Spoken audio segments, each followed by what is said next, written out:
let's take a quick talk about stropping. I've been talking about stropping in several movies now, and a few of you have asked about clarifications, so here we go.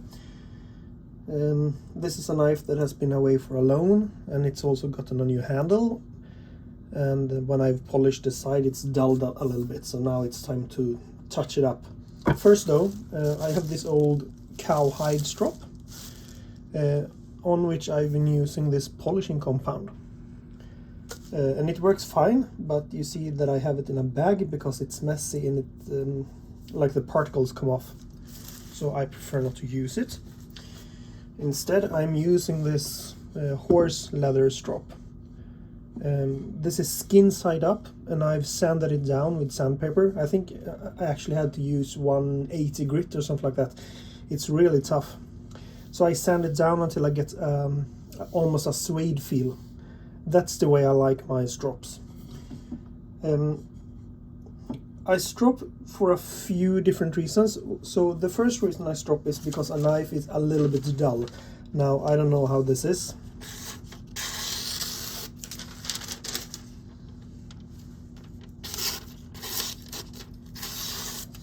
So not up to my standards, but probably sharper than most knives. So this is kind of my touch-up make a knife sharper stropping. Everyone asks me about pressure, so I'm going to look at the pressure first.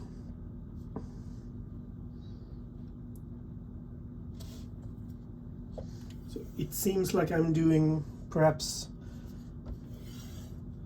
up to 800 grams, 900 grams, something like that when I do a hard, when I apply a lot of force. When I strop to get the knife back to sharpness, I usually do quite a few strokes on each side like this. And what angle should you have? Well, if you listen here, I hope it will come through, but if I have too high of an angle, you can hear how it sounds. You get a certain pitch, and if I have too shallow of an angle, there's almost no sound. So what I do to get the sharpness back, I might do 5 strokes, 10 strokes per side, and then I go back and forth for a while, and maybe I do 25 strokes on each side, and towards the end I start to ease off of the pressure. So let's try and see how it works here.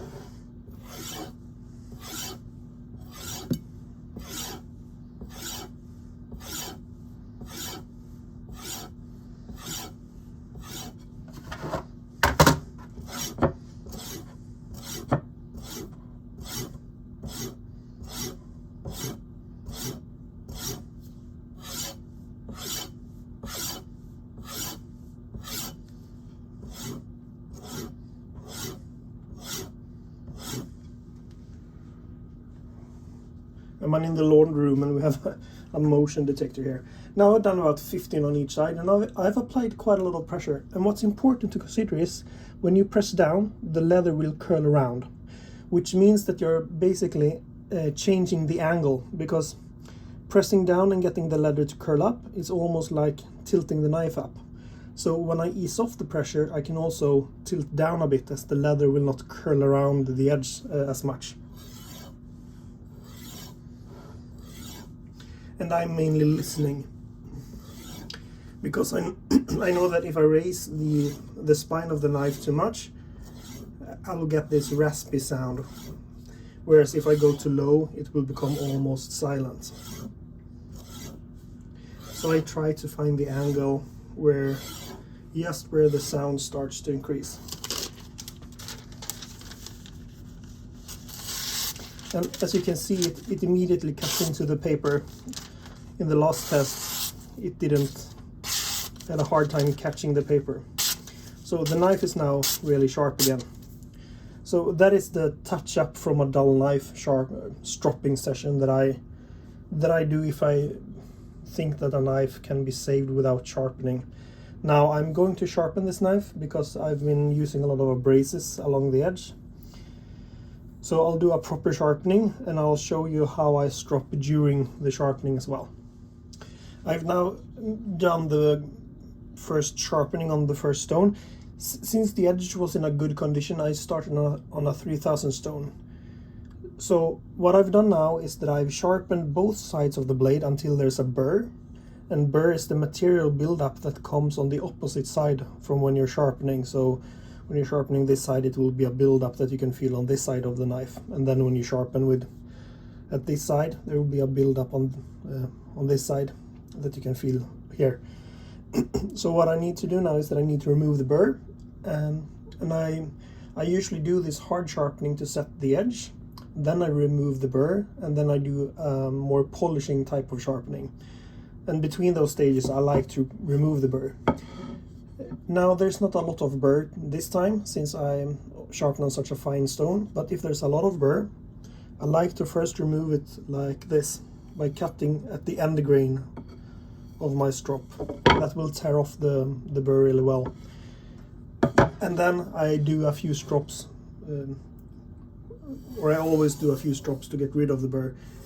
And these can be done at a rather high angle, and I'm just doing them light to get rid of the material.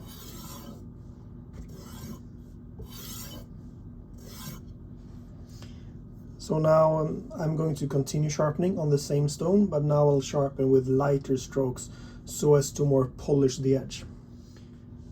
Now I've polished the edge on the 3000 stone, and there's not really a burr build-up now, but I like to just do a quick strop before changing to the next stone. So maybe just 2 strokes per side, really light. So done. Now I'm on to the next stone. I'm going to finish the sharpening off with a Japanese natural stone. So far I've been doing 2 types of stropping, where the first type of stropping was to bring back a dull blade, or not a super sharp blade, to life. You can't do that if the blade is really dull, then you need to create a new edge on it. But the first type of stropping I did was to get the blade back to life, and that's basically how I sharpen between uses.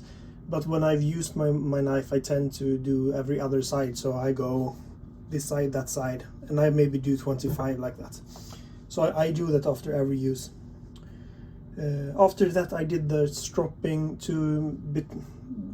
that I do either when I've been using a stone that creates a big burr, where I want to remove the burr and then polish on the same stone, or the type of stropping that I do between stones. Now for the final stone, it's a finishing stone and it doesn't remove that much material, so there's not a big burr created. So I don't use a strop during that stone. So that's a natural stone, but it's the same for my 8000 stones. I don't strop when I polish because it's not needed. But now I'm done with sharpening, and now I'm going to show you the final type of stropping that I do. So at this stage the blade should be super sharp, and as you notice now, it's a really clean cut. On some steels the cut will still be a bit serrated, so it depends a bit on steel. This is 26C3 and it takes a really smooth edge. But how I finish my sharpening is by just a little more stropping. And usually my idea was to do light stropping here, but I've come to realize that doing a few hard strops and then go light seems to work really well. And I think the takeaway here is that depending on knife steel and how you do it and so on, try what suits you. I thought that you should only do light stropping, but I came to find that hard stropping at the end actually worked really good. So I'm going to do a few hard ones.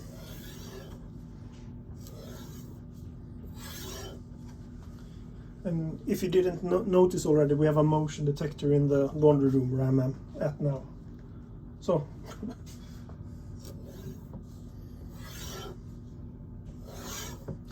and now I do a few lighter strokes.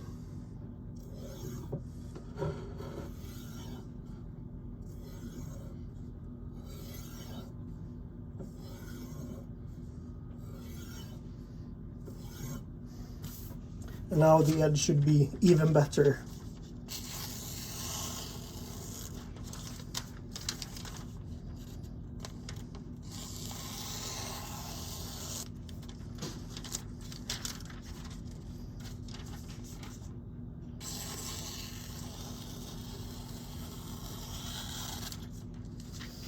So that's it for stropping. I showed you how I do the stropping to bring an edge back to life. I showed you the type of stropping I do when I go from hard sharpening to lighter polishing sharpening on the same stone, and the stropping which is also the same as I do when I switch between stones. And then the type of stropping I do after sharpening is done to just put the final touch on the edge. So now this knife is screaming sharp. Info about the knife and the new handle you can find in the description. I hope you enjoyed. Have a good day.